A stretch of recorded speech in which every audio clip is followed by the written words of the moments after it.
ससुराल की पहली लव मैरिज। वर्मा परिवार में प्रेम अपनी मां नूतन, पिता प्रदीप, भाई राजन और भाभी सविता के साथ रहा करता था। सविता, अरे ओ सविता। आ रही हूँ, क्यों चीख रहे हो? अरे मुझे ऑफिस के लिए लेट हो रहा है और अभी तक मुझे नाश्ता नहीं मिला। उफो, तो नाश्ता ही तो बना रही हूँ किचन में। भरतनाट्यम नहीं कर रही हूँ वहां। अरे चिल भाभी चिल, इतना गुस्सा क्यों? मैं घर में अकेली काम करने वाली और ये ऐसे बात करते हैं जैसे मैं कोई मशीन हूँ। अरे इतना क्यों चिल्ला रही है? हर बहू अपने घर को संभालती है, तू क्या कोई नया काम कर रही है? मैं नया काम नहीं कर रही हूँ, पर मैं बहुत थक जाती हूँ। प्लीज कोई नौकरानी रख लीजिए ना। हाँ, ये अच्छा आइडिया है। किसी को रोजगार भी मिल जाएगा और भाभी को आराम भी। बस खत्म हो गई हो तो मुझे नाश्ता मिलेगा प्लीज। हाँ, देती हूँ। और अनुतन, तुम्हें पता है संजीवनी के बेटे ने लव मैरिज कर ली।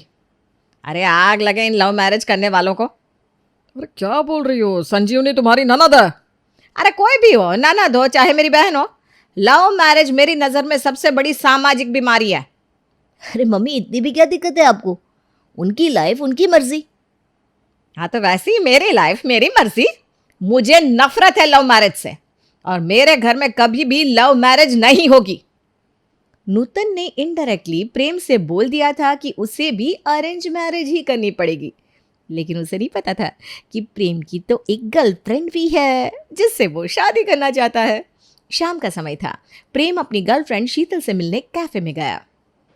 यार शीतल, मम्मी का रिएक्शन देखकर मैं तो बहुत परेशान हो गया हूँ। पता नहीं क्या होगा। क्या हुआ प्रेम? उन्होंने फिर से लव मैरिज के खिलाफ कुछ कहा? हाँ, उन्होंने साफ साफ कहा कि लव मैरिज उनके घर में कभी नहीं होगी। पता नहीं उनको क्या दिक्कत है लव मैरिज से। तो अब क्या करेंगे हम दोनों की शादी कैसे होगी? मैं तुम्हारे बिना नहीं जी पाऊंगी। अरे मुझे नहीं पता शीतल, मैं भी बहुत कंफ्यूज्ड हूँ। क्या तुम्हारी मम्मी को समझाना मुश्किल है? मुश्किल नहीं, नामुमकिन है। वो अपनी सोच से टस से मस नहीं होगी। तो फिर हमारी शादी कैसे होगी प्रेम? हमें कोई रास्ता निकालना होगा। सोचो सोचो, कुछ सोचो। अगर मैं तुम्हारी मम्मी के सामने अपने आप को अच्छा और सर्वगुण संपन्न साबित कर दूं, तब तो वो मान जाएंगी ना? हाँ शायद, लेकिन तुम उनके सामने अपने आप को कैसे साबित करोगी? पता नहीं, बस मुंह में आया तो बोल दिया। टेंशन में ना कुछ भी बोल रही हूँ। प्रेम और शीतल कैफे में बैठे रहते हैं। प्रेम कुछ सोचते हुए शीतल की ओर देखता है। प्रेम, क्या सोच रहे हो? कोई आइडिया है क्या तुम्हारे पास? हाँ, एक प्लान है, लेकिन पता नहीं तुम्हें कैसा लगेगा। बताओ ना प्रेम जी, ऐसा भी रास्ता हो बताओ। क्या पता कुछ अतरंगी करने से हमारी बात बन जाए। शीतल, सबसे पहले तो मुझे माफ़ कर देना अगर ये प्लान तुम्हें बुरा लगे तो। अरे तुम छोड़ो ना वो सब बुरा बुरा, बताओ क्या है प्लान? मैं सोच रहा था कि तुम हमारे घर में नौकरानी बनकर आ जाओ। है? नौकरानी? देखो, मम्मी को ना कोई शक भी नहीं होगा और तुम हमारे घर में भी रह पाओगी। अम, अ- अगर इससे हम एक साथ रह सकते हैं और शादी कर सकते हैं तो मैं तैयार हूँ प्रेम। सच में? शीतल, तुम्हें कोई प्रॉब्लम नहीं है? नहीं प्रेम, अगर इसमें हमें साथ रहने का मौका मिलता है तो मैं कुछ भी करने को तैयार हूँ। शीतल शीतल शीतल, तुम सच में कमाल हो। दोनों एक दूसरे को देखकर मुस्कुराते हैं क्योंकि उन्हें अब एक उम्मीद नजर आ रही थी। अगले दिन शीतल, जो अब मंजू के रूप में घर की नौकरानी बनने जा रही थी, प्रेम के घर पहुंची। सविता दरवाजा खोलती है। हाँ बोलो, क्या काम है? नमस्ते, मैं मंजू। मुझे काम की ज़रूरत है। क्या यहाँ कोई नौकरी मिल सकती है? अरे वाह, बहुत अच्छे हो तुम आ गई। हमें ना एक नौकरानी की ज़रूरत ही थी। अंदर आओ ना। शीतल अंदर आकर सभी को नमस्ते करती है। अच्छा हुआ कोई मिल गया काम के लिए। चलो सविता, अब तो तुम्हें आराम मिलेगा। हाँ सही कहा। मंजू, तुम ना आज से ही काम शुरू कर सकती हो। प्रेम शीतल को डराने के लिए कहता है। आपने नाम क्या बताया? हाँ, शीतल नाम बताया क्या? नहीं तो मंजू बताया। पर मंजू, मैंने शायद तुम्हें कहीं देखा है। ये सुनकर शीतल और ज्यादा घबरा गई। अब तो प्रेम का भी गला सूख गया। अरे मम्मी, क्या बोल रही हो आप? अरे सभी नौकरानियों की शक्ल एक जैसी होती है, इसलिए शायद ऐसा लगा होगा मुझे।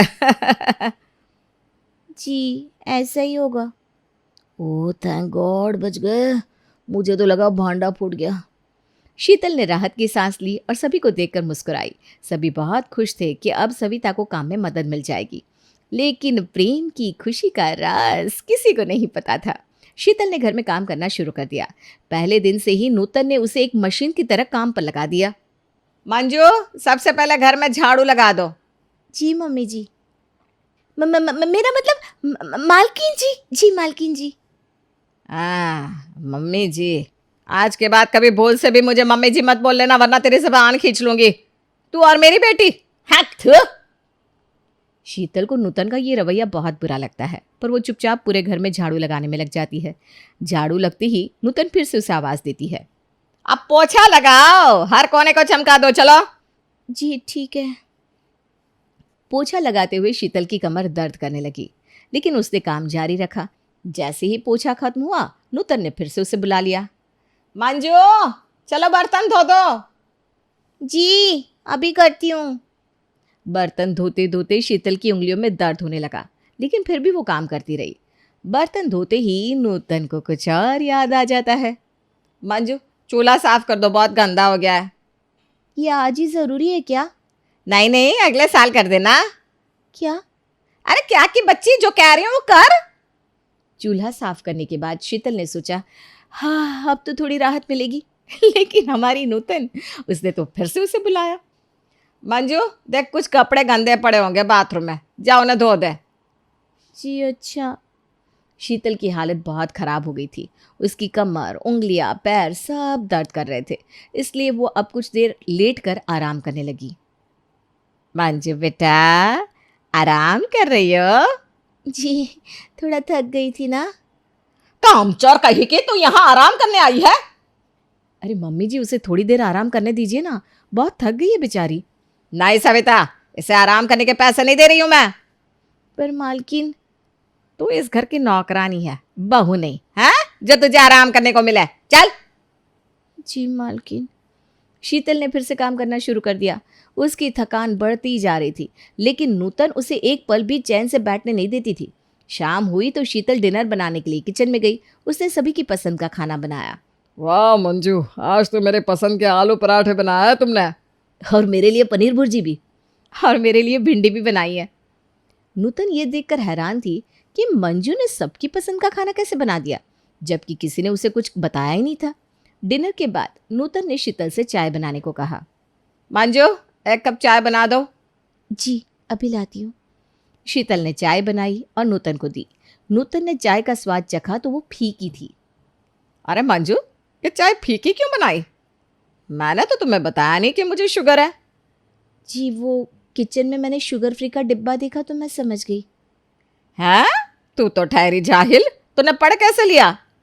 वो मैंने डिब्बा पहचान लिया, पीला होता है ना, मैंने पहले भी देखा है।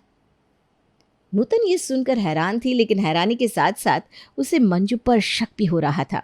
शीतल अब घर के काम में और भी मग्न हो गई थी, लेकिन नूतन का बर्ताव दिन प्रतिदिन बदतर होता जा रहा था।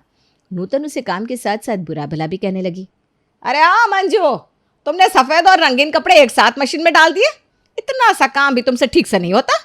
अनपढ़ हो, कुछ सीखने की कोशिश करो। मालकिन मैंने तो कपड़े अलग अलग डाले थे, मुझे कपड़े धोने का सही तरीका पता है। अनपढ़ और जाहिल लोग क्या जाने सही और गलत। तुम्हें तो बस काम के पैसे चाहिए, बाकी कुछ नहीं। शीतल को यह सुनकर बहुत बुरा लगा। उसे समझ में नहीं आ रहा था कि नूतन ऐसा बर्ताव क्यों कर रही है। तुम जैसे गरीब लोग बड़े लोगों की तरह बनने की कोशिश करते हो, पर बन नहीं पाते कभी। इसलिए तुमसे जितना कहा जाए उतना ही करो। मालकिन मैं। शीतल गुस्से में कुछ बोलने वाली थी, लेकिन उसने खुद को रोक लिया। उसे अपने प्यार के लिए ये सब कुछ सहना था। जी मालकिन, मैं ध्यान रखूंगी। शीतल ने खुद को संभाला और फिर से काम में जुट गई। शीतल दिन भर मेहनत करती रही, लेकिन नूतन ने उसे कभी भी चैन से रहने नहीं दिया।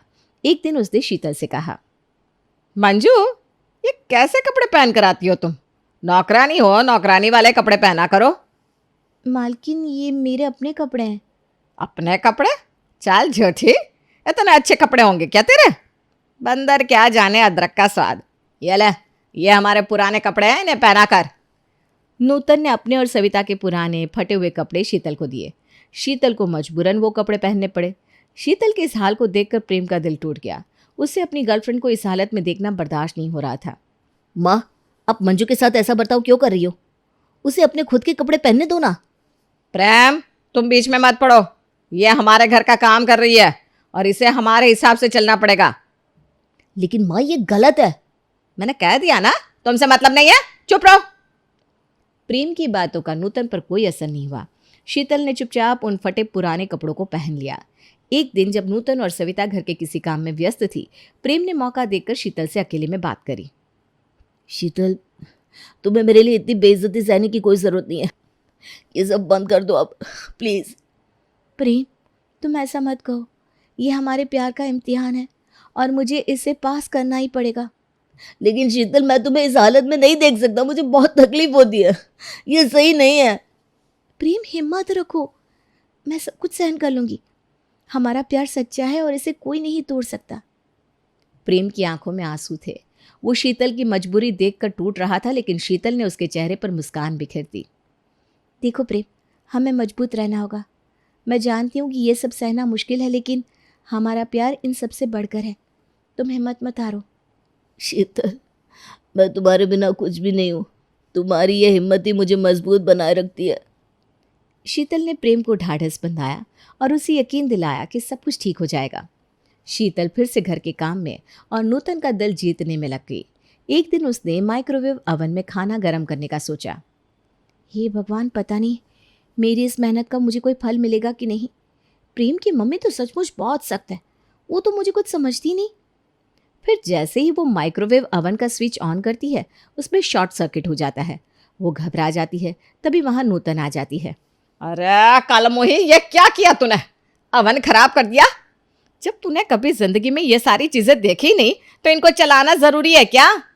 मुझे माफ़ कर दीजिए मालकिन, मुझे ओवन चलाना तो आता है, लेकिन पता नहीं ये कैसे हो गया। एक तो काम खराब करती है, ऊपर से झूठ बोलती है। तभी वहाँ सविता आ जाती है। अरे माँ जी, इसमें मंजू की कोई गलती नहीं है। ये माइक्रोवेव ना कल मुझसे ख़राब हुआ था, मैं बताना भूल गई थी। हाँ ठीक है, लेकिन फिर भी इस्तेमाल करने से पहले इसे एक बार पूछना तो चाहिए था। यहाँ काम करती है तो हर चीज को अपना समझने लगी है। लगता है तू भूल जाती है कि तू नौकरानी है, बहू नहीं। नहीं, ऐसा नहीं है। चल भाग यहाँ से। शीतल उदास होकर वहाँ से चली जाती है। एक दिन सारा काम निपटाने के बाद सब लोग बैठे टीवी देख रहे थे। शीतल भी वहीं बैठ जाती है। क्या रे मंजू, तुझे कुछ समझ में भी आ रहा है क्या? जी, आ रहा है ना मालकिन। चल झूठी, खाक तुझे समझ में आ रहा होगा। तूने आज तक दूरदर्शन से आगे कुछ देखा भी है क्या?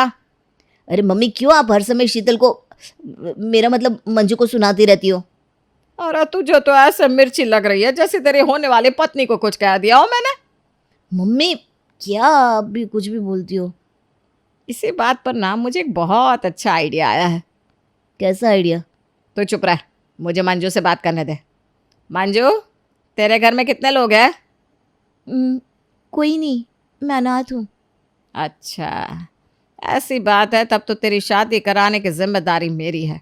मेरी नज़र में एक लड़का है, मैं उसे बहुत जल्द बुला लूँगी। तेरे ही जैसा है, तुझे पसंद भी आ जाएगा। अरे नहीं, वो मैं। नहीं क्या? तेरी शादी की उम्र हो गई है। अरे तू बेफिक्र रह, मैं कराऊंगी तेरी शादी। प्रेम इस बीच कुछ नहीं बोलता, क्योंकि उसे लग रहा था कि उसकी माँ मजाक कर रही है। यहाँ तक कि बाद में अकेले में शीतल उससे कहती भी है, पर वो मानता नहीं। प्रेम, कुछ करो, वरना तुम्हारी माँ मेरी शादी किसी और से करा देंगी। अरे कुछ नहीं होगा, माँ मजाक कर रही थी। ऐसा नहीं लग रहा था, प्लीज़ ध्यान रखना कहीं कुछ गलत ना हो जाए। प्रेम जिस चीज़ को मजाक समझ रहा था, वो 2 दिन बाद ही उसके सामने असलियत बनकर आ गई। नूतन ने सचमुच लड़के को घर बुला लिया। ये कौन है? मैंने बताया था ना, मंजू के लिए एक लड़का देखा है, ये वही है। एक स्कूल में सफाई कर्मचारी का काम करता है। हमारी मंजू को बहुत खुश रखेगा। Are you serious mummy? हाँ, और क्या। और मैंने सोचा है कि हम इन दोनों को अपने ही घर में रख लेंगे। इन दोनों को घर भी मिल जाएगा और हमारा काम भी चलता रहेगा। अरे नूतन, तुम ये सब जो डिसाइड करती चली जा रही हो, कम से कम एक बार मंजू से तो पूछ लो। अरे उससे क्या पूछना, वो भला कहाँ अपना भला बुरा जानती है। हम उसके बड़े हैं, हमें ही तो उसके लिए सोचना पड़ेगा। ये सब देखकर प्रेम को बेचैनी होने लगी थी, लेकिन वो कुछ नहीं बोल पाता। शीतल भी अपना मुंह बंद करके बैठी रहती है क्योंकि उसे समझ में नहीं आ रहा था कि ये क्या चल रहा है। देखते ही देखते उनकी शादी तय हो जाती है। तो ऐसा करते हैं, अगले महीने सगाई करवा लेते हैं और फिर उसके 1 हफ्ते बाद शादी करवा देंगे। चट मांगनी पट ब्याह। हाँ हाँ, ये अच्छा रहेगा। क्यों, सही है ना मंजू? हाँ जी जी जी। प्रेम को तो अभी भी यकीन नहीं हो रहा था कि उसकी माँ ने सचमुच शीतल की शादी तय कर दी है। उसने अपनी माँ से बात करने की कोशिश करी लेकिन वो हिम्मत नहीं जुटा पाया। देखते ही देखते 1 महीना गुजर गया और सगाई वाला दिन आ गया। आज हमारी मंजू की सगाई हो जाएगी, मैं बहुत खुश हूँ। नहीं नहीं नहीं नहीं नहीं नहीं नहीं नहीं, अरे क्या पगला गया है क्या? नहीं नहीं नहीं नहीं, क्या कर रहा है? ये सगाई और शादी नहीं हो सकती। क्या भाई? क्योंकि मैं इससे प्यार करता हूँ। इसका नाम मंजू नहीं शीतल है और ये मेरी गर्लफ्रेंड है, जो इस घर में नौकरानी बन के सिर्फ इसलिए आई थी ताकि आपका दिल जीत सके। लेकिन आपका दिल तो पत्थर का है। चलो, आखिर तुम बोले तो सही। इसी का तो इंतजार कर रही थी मैं। मुझे तो पहले से पता है कि ये लड़की शीतल है और ये तुम्हारी गर्लफ्रेंड है। क्या? हाँ, मैंने शुरुआत में नहीं कहा था कि मैंने इसको कहीं देखा है? तो फिर मुझे याद आ गया था कि मैंने तेरे मोबाइल में इसकी फ़ोटो देखी थी और इसके बाद जिस तरह से इसके घर वालों के बारे में सारी चीज़ें पता थी, उससे मेरा शक पक्का हो गया। मैं तो बस देख रही थी कि अपने प्यार को पाने के लिए तुम लोग किस हद तक जाओगे। अरे नूतन, तुमने इतना बड़ा खेल खेल लिया, कम से कम मुझे तो बता देती। अरे आपके पेट में कुछ नहीं रुकता। वैसे बेटी शीतल, मैं मान गई, क्योंकि तुम अपने प्यार को पाने के लिए मेरे ऐसे ऐसे ताने और बातें सुन रही थी जो कि शायद मैं खुद भी ना सुन पाती। इसलिए आज तुम्हारी सगाई तो ज़रूर होगी, लेकिन इस लड़के के साथ नहीं, मेरे बेटे के साथ। क्या, सच में? हाँ, सच में। चलो प्रेम, तुम भी तैयार हो जाओ। Thank you so much mummy, I love you. अरे लव यू टू। मुझे माफ कर देना, मैंने आपको पत्थर दिल कहा। अरे कोई बात नहीं, तूने सच ही तो कहा था, क्योंकि मैं अब तक पत्थर दिल ही थी, पर तुम दोनों का प्यार देखकर ये पत्थर भी पिघल गया। ये सुनकर प्रेम अपनी माँ के गले लग गया। फिर प्रेम और शीतल की सगाई हो गई और अगले ही हफ्ते दोनों ने शादी भी कर ली।